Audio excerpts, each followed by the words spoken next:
supposedly the first sign in the zodiac, the first constellation where it starts that year, the celestial year or something, I don't know, is Aries. And so Aries, the sun is in Aries, in the constellation Aries, from like the end of March until the end of April, around March 20th to April 20th ish, something like that. So there were some sort of coins that were produced by Caesar at the time of Passover, which would have been one of the feasts that would have been taking place then. So if they were having the census, he probably would have had it during the time of a feast because people would have been coming there anyway. So Passover is generally during that time frame. So that's one option, one viable, legitimate claim. And then there was some sort of, for the census, I think he produced some sort of coins, and it had the ram, which is the symbol for Aries. I see. Okay. That may be all the evidence we have.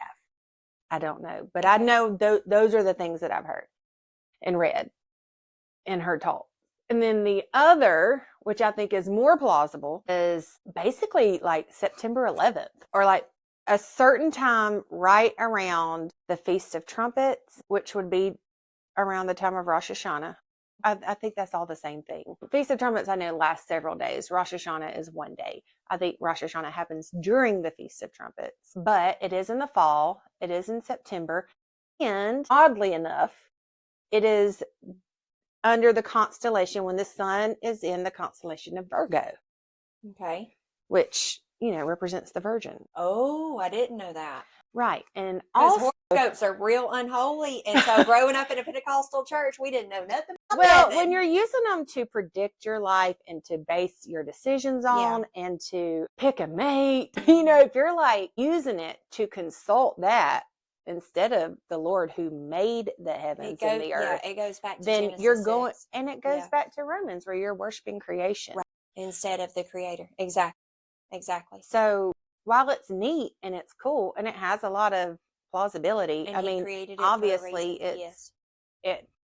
there's something to it. There's some science to it. And the Magi were aware of that. They followed the constellations. They knew when they saw a certain constellation in relation to a star, and this conglomeration of signs and wonders in the heaven, when they viewed that, they knew there's a king that is being born, and he's king of the Jewish people.